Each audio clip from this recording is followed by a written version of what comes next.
Welcome to Strategy Talk, where the editors of Strategy Page discuss current events with a splash of history.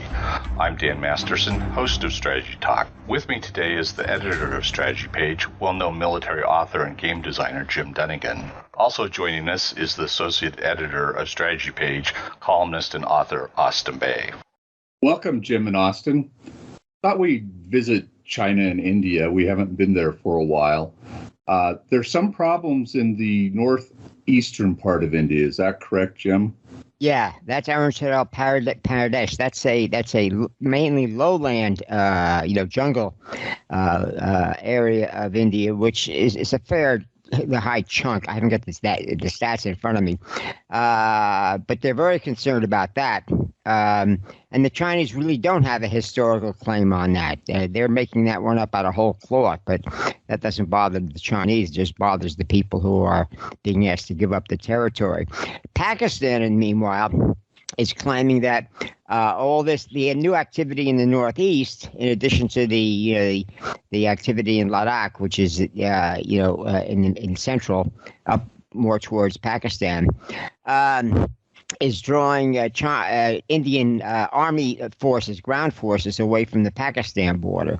Now, I don't know how significant that is. I have to do the math. They don't always release numbers.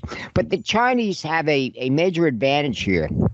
India's military is large, about 1 million people, but they've always had, and they got good leadership. They recruit, good troops. They're basically volunteers. But the procurement system, which we've covered a lot in Strategy Page, continues to have problems about getting them, modern weapons. When the Indians find out that the Chinese supplies to Pakistan give the terrorists that Pakistan is sending across the border into Kashmir better equipment than Indian troops have, that sort of motivates them. That basically caused them to go to Israel and get a lot of Israeli border defense, as it were, equipment, sensors and various advice on dealing with tunnels and what have you, and that's been helpful. But the Pakistanis are basically betting the farm on Afghanistan, whether they want to or not, and we've explained that thoroughly for years in Strategy Page, and that's still pretty murky. China is still leery of its projects in Pakistan, which are guarded by a special 30,000-man Pakistani army force, to protect them, and the protection isn't 100%. And the Chinese are afraid with more Islamic terrorists, setting up shop in Afghanistan, which is apparently going on. That's going to basically feed the attacks on Chinese personnel inside of Pakistan. Pakistan is just about finished with a fence across their border with Afghanistan. This is not perfect. Mainly, it antagonizes the Pushtun tribesmen on both sides of the border, but it's something. So everything Pakistan does, for security, is to placate China. China, meantime, is having problems internally with their economic meltdown.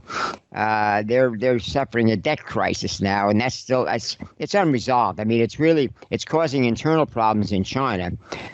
China is also trying to win the support of Europe by complying, as it were, with the global warming,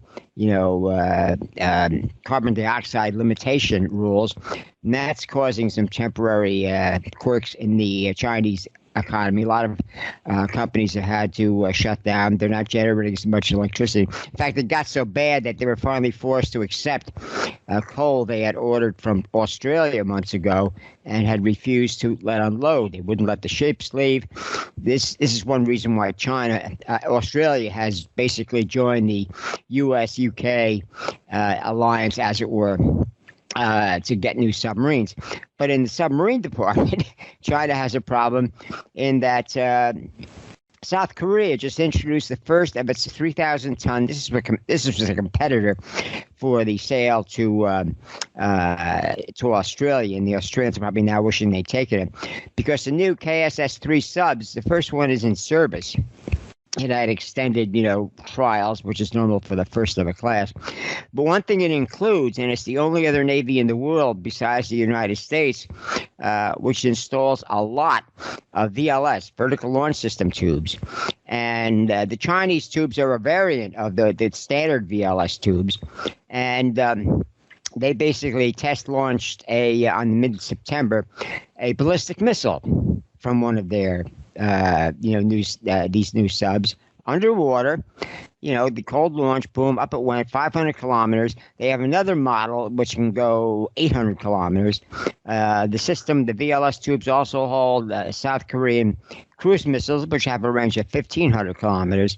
This bothers the Chinese a lot. They're not saying much yet. They're probably trying to digest, how do we deal with this? China tried to do that in 9 years ago. They built an experimental Type 32 sub, which is basically their copy of the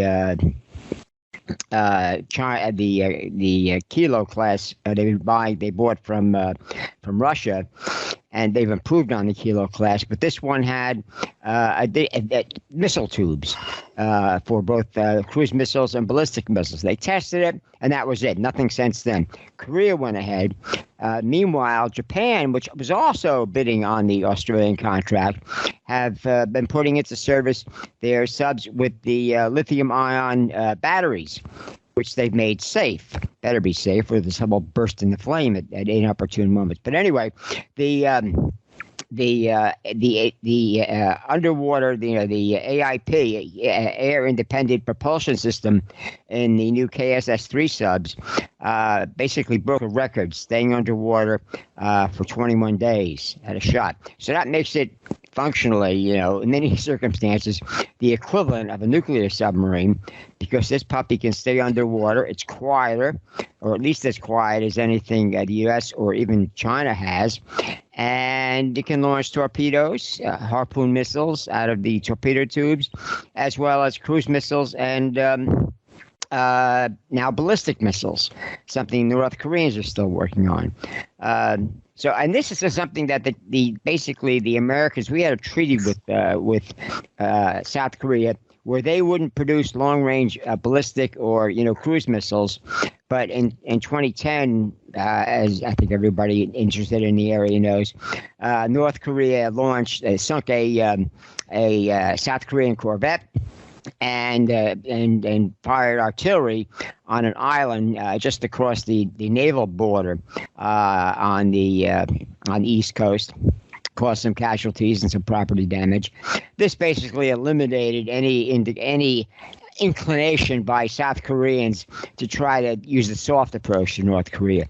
And they went to the us and said, look, let's tear up this treaty. Obviously, it's not working. We agreed. And they've been building all sorts of stuff, not nuclear weapons, but they're clearly capable of it. So is Japan, but neither of those countries mentions it. They don't have to. But China has to keep an eye on it. And of course, South Korea is still, investing a lot in anti-ballistic missile systems. Now, India is talking about getting S-400 anti-aircraft systems from Russia. The problem is the Chinese have a similar system. They bought S-400, S-300, the latest model of S-300, and they're in the process of upgrading it. So this makes the situation very dicey for India, because they've always been caught by surprise by the Chinese, and they're afraid. The Chinese are playing their same old games, which have been successful in the past, and they're going to take a lot of territory from India. And India's only option is a nuclear exchange, and of course the Chinese are expanding their nuclear missile arsenal. India doesn't want to do that, but what can they do? I mean, they've got one hand tied behind their back as far as developing and building or buying overseas the modern weapons that they need to compete. Now they're changing that. They're making substantial changes in their military procurement operations. We've been reporting that, but they haven't got rid of all the dead weight. And that's going to be a terminal problem for them if China ever decides to play rough. Fortunately, the Chinese don't do that. I mean, Sun Tzu always cautioned, and they're paying close attention to Sun Tzu now, to basically push and shove and bribe and whatever, do anything but fight. Because if you fight, there's uncertainty, and China does not like uncertainty.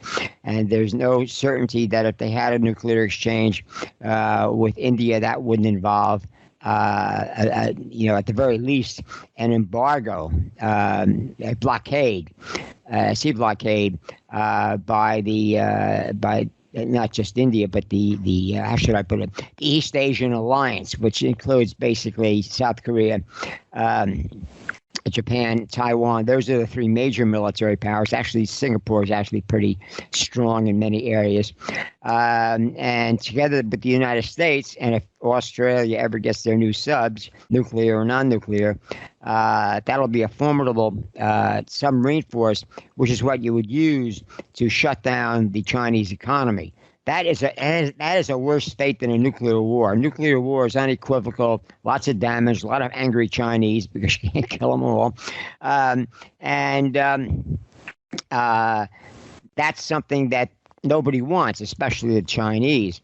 But they're having problems internally, which may defeat them before anything else does, because the dreaded, real estate bubble and financial crisis is starting, and they don't appear to have developed any uniquely Chinese strategy to deal with it.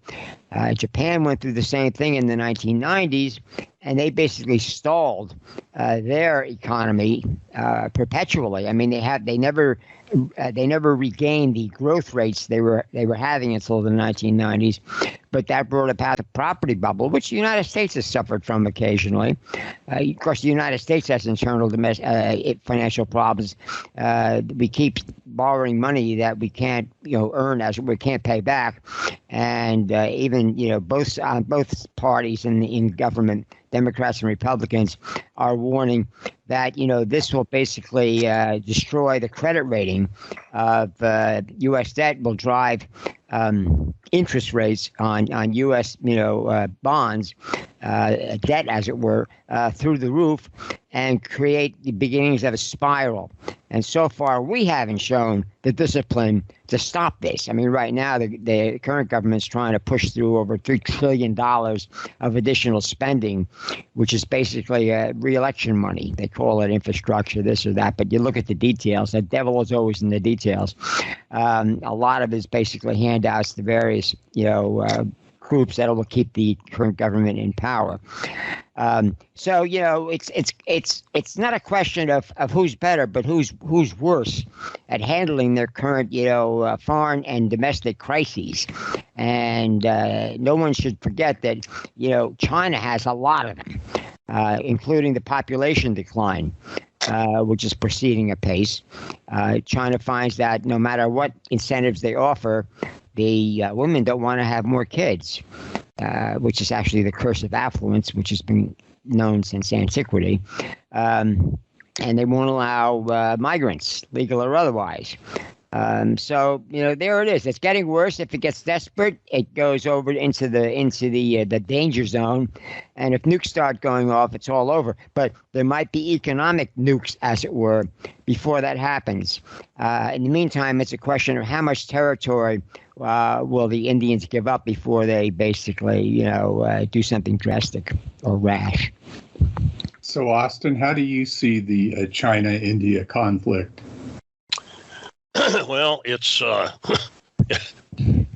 guess I ought to give a little historical sketch of it. Despite Mao's, revolutionary rhetoric, remember, one of the first things the Chinese do in 1950, they take Tibet. And that was interpreted by the Indians quite correctly. That these guys are not, really communist internationalists, the standing up for the third world or whatever. They're just Chinese imperialists. So they take Tibet, claiming it was a lost province. We've heard that line before. Well, since Taiwan is also lost province. It got worse. In 1959, the Dalai Lama flees, and India gives him refuge. He's an exile in India, and China didn't like that. So in 1962, this is literally a frozen war, and that's an old joke about the Sino-Indian War of 1962. China prepared its troops in both West and in the East, in the passes that are disputed. They acclimated them to high altitudes and launched a surprise attack, and pushed India back in the east, Arunachal Pradesh, and then in the west, it's that western area is like they call it tri-border area, but it's Ladakh. I think that's the way to pronounce it. Is the main town there. Now understand that that's about depending on how you well, and I'll mention why there's a big difference between the way the Chinese measure the line of actual control and the Indians do. It's about 3,500 kilometers. If you run from the Arunachal Pradesh all the way to the tri-border area, right across through the Himalayas and up and down in the passes. The Chinese say, no, the line of actual control is only about 2,000 kilometers because they divide it up. There's an area where there's no dispute, according to the Chinese. But that's according to the Chinese. There has been friction, meaning incidents, many armed incidents. A lot of the, as Jim was mentioning earlier, Sun Tzu type chest beating incidents too, where there isn't any physical violence. There's just displays, more or less constantly, Dan, since the mid 60s.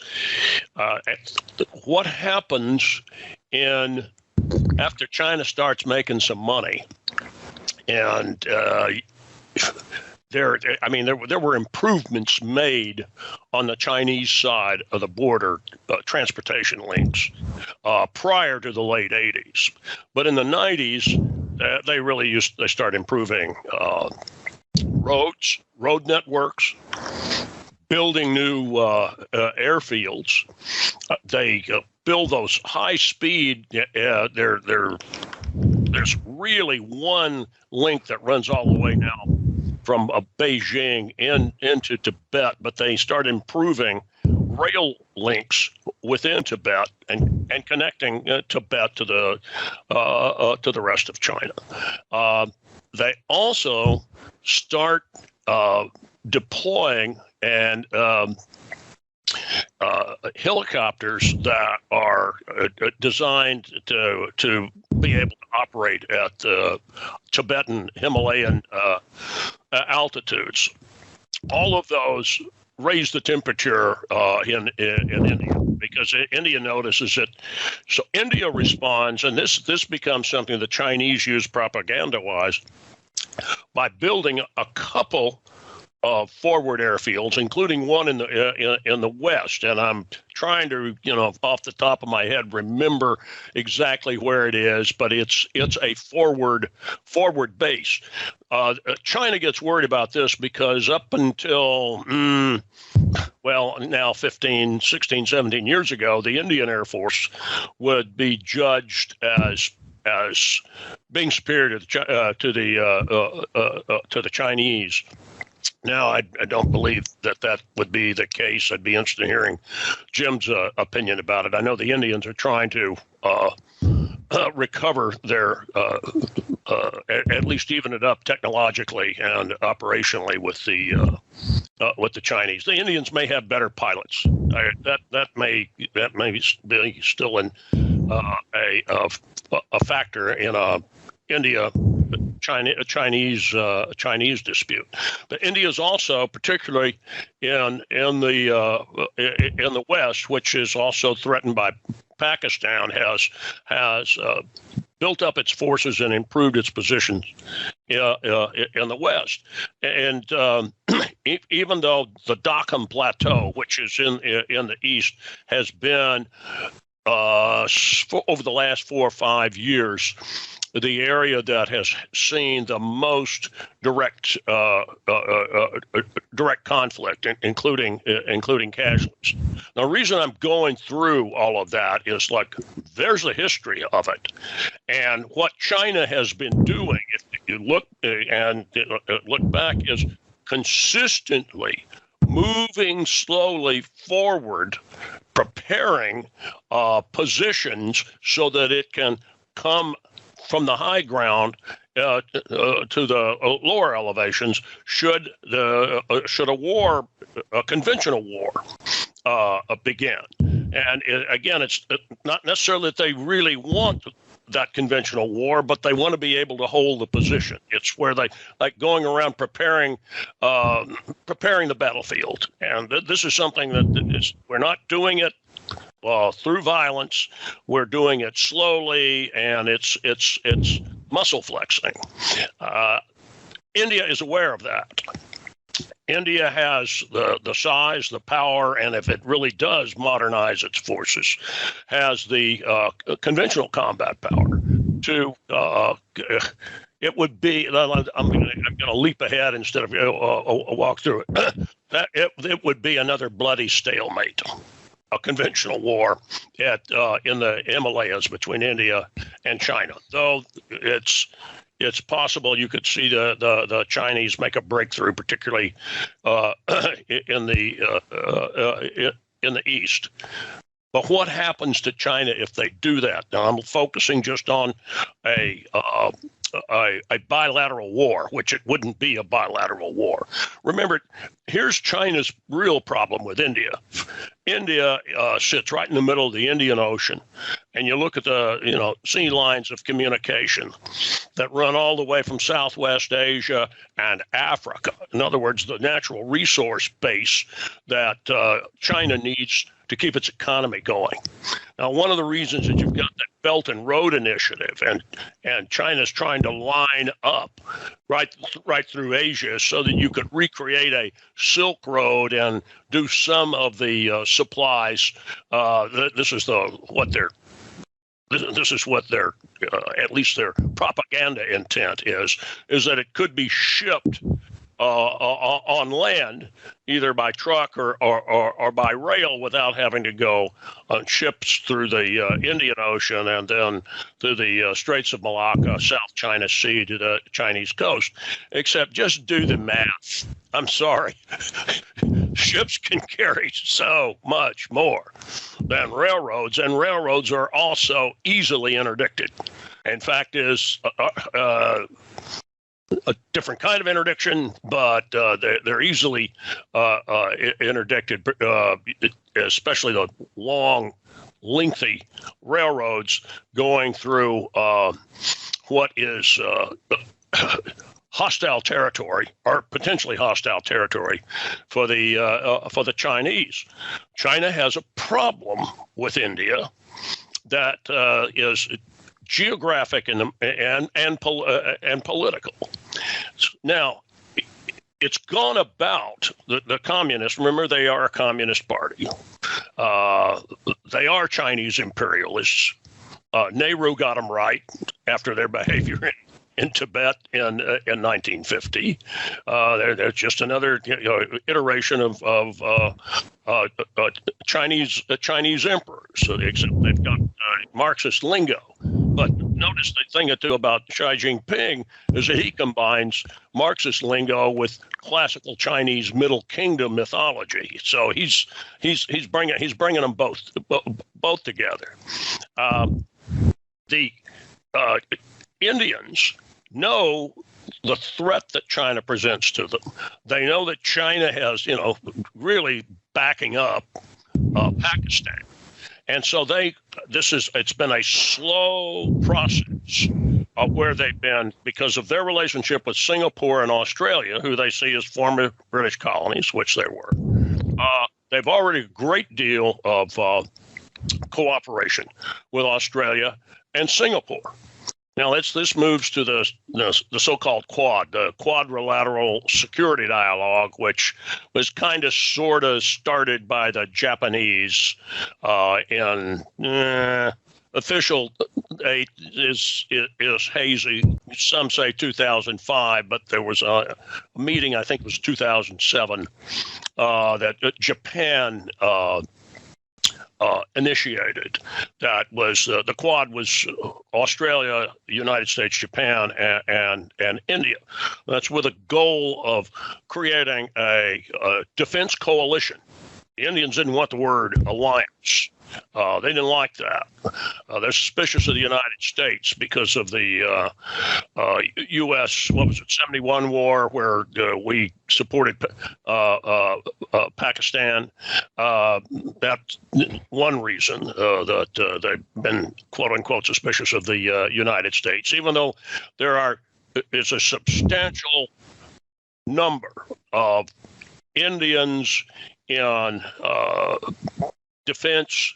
I'll say the defense intelligentsia that for ages has thought, the U.S. was also a colony of Great Britain, and we all speak English, just like so do the Singaporeans and Australians. There's room for cooperation here if we can just get past the U.S. supporting Pakistan in 1971, et cetera.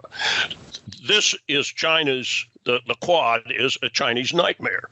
Jim's already discussed what South Korea, Taiwan, and Japan can do, plus backed up by Australia, plus backed up by the United States. And now, because of to get back, and I said it's a communist government, they are belligerent. They do threaten. They've got now a land front, a huge land front on their border with the Indians, who have the potential to be a near peer competitor of China. The Chinese, the Communist Party's belligerency has led to this nascent alliance. Now, one of the things that has really harmed it was the Biden bug out in Afghanistan. That shook everybody up. And of course, the Chinese are already using it to the Taiwanese, saying you can't rely on the Americans. And I'm sorry, you just look, Americans will bug out on you. And India had invested a lot in at least getting a stalemate in Afghanistan. Because it improved their security situation, and they are. You read the Indian press, the knowledgeable Indian press, and they're dare I say it, they're a bit like the French. It's understandable. They're appalled. The British are appalled by Afghanistan, but there's also the greater reality of Chinese belligerency. So. You see the Quad with India India participating, and it is participating. There were a number of primarily naval exercises and there were two major ones during the Trump administration. One of them was hosted by India, and it was an exercise that was primarily in the Indian Ocean. But there have been a couple of quasi-Quad exercises in the South China Sea, which sends a diplomatic message to Beijing that's loud and clear, and then the Chinese protested them. I mean, they absolutely squawked. The thing is, though, take a look at where the South China Sea is. Why? You go through the Straits of Malacca, where Singapore is, and now you're in the Indian Ocean. India has an interest in keeping the South China Sea a free passage, which is what it has been traditionally until the Chinese built those fake islands and claimed that 9-dash line and it's all Chinese maritimes. which it isn't. It's a threat to the entirety of East Asia. And to say that Jim already mentioned that South Korea and Taiwan collaborate with Australia and Japan, they would be part of effectively part of a Quad. And sometimes the Quad's called a Quint because Singapore operates with it, already operates with the other four players, in the Quad. War's still on, though, in the Himalayas. It's despite all the negotiations and the quiescent times, where there's still sharp disagreement over the border, and even though India has, on about, I can think of 3 occasions, so it's probably 14 occasions, said we'll agree. Let's solidify it and draw a definitive border.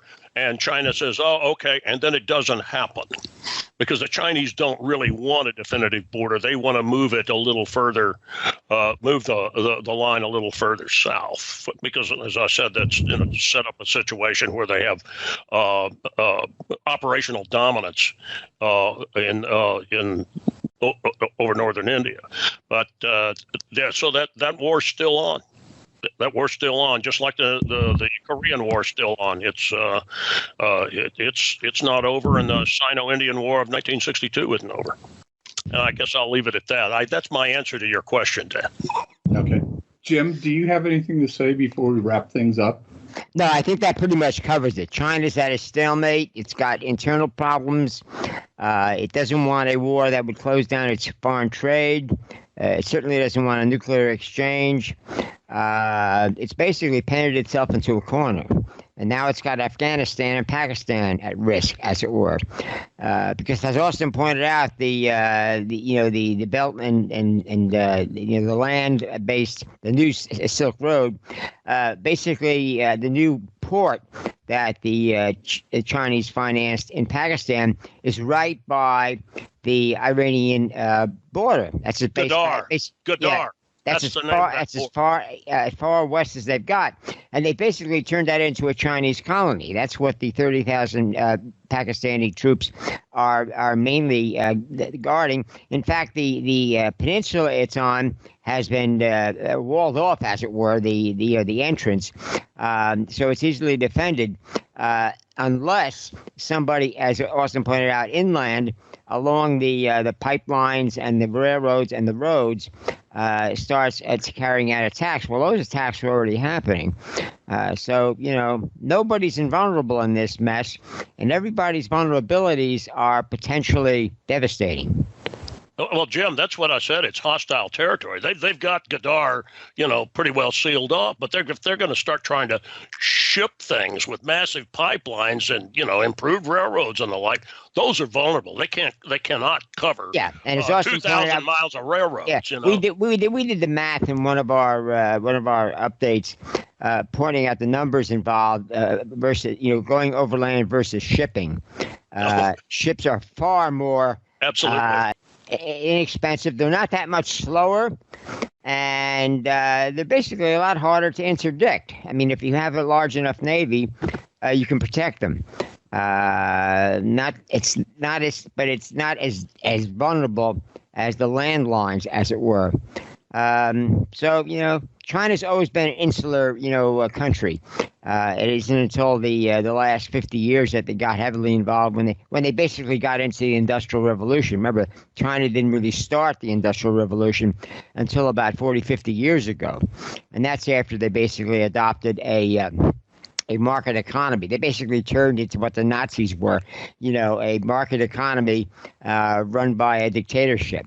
They won't admit that, but that's basically what it is. Well, we know what happened to the Nazis. They basically have to become a more, how should I put it, friendly superpower, which is one reason the United States and Britain wants to achieve that. I mean, Britain, for all the accusations of their ugly colonists, et cetera, they were far more cooperative with the locals than, say, the Germans or even the French or anybody else was, the Spanish. And the United States has got the same reputation. So when people, stand back and take a look at what they got on this side and that side, they say, well, the Yanks ain't that bad after all. And the Indians are doing that with the British. Basically, Britain dragged the Indians into the Industrial Revolution, and they're looking back. All of our basic infrastructure, the English built, and we haven't managed to upgrade it or expand it that much. So they basically, in the 1990s, did what China did, 20 years earlier, more than a decade earlier. They tried to free the economy, but the Chinese are more successful at it than the Indians were, because the Indians have all these layers of bureaucracy, which have an interest in keeping all the rules and regulations and limits, as it were, on growth in place. So, but anyway, that's how it works. It's a question of who can loosen up and be, how should I put it, friendly enough to do business with.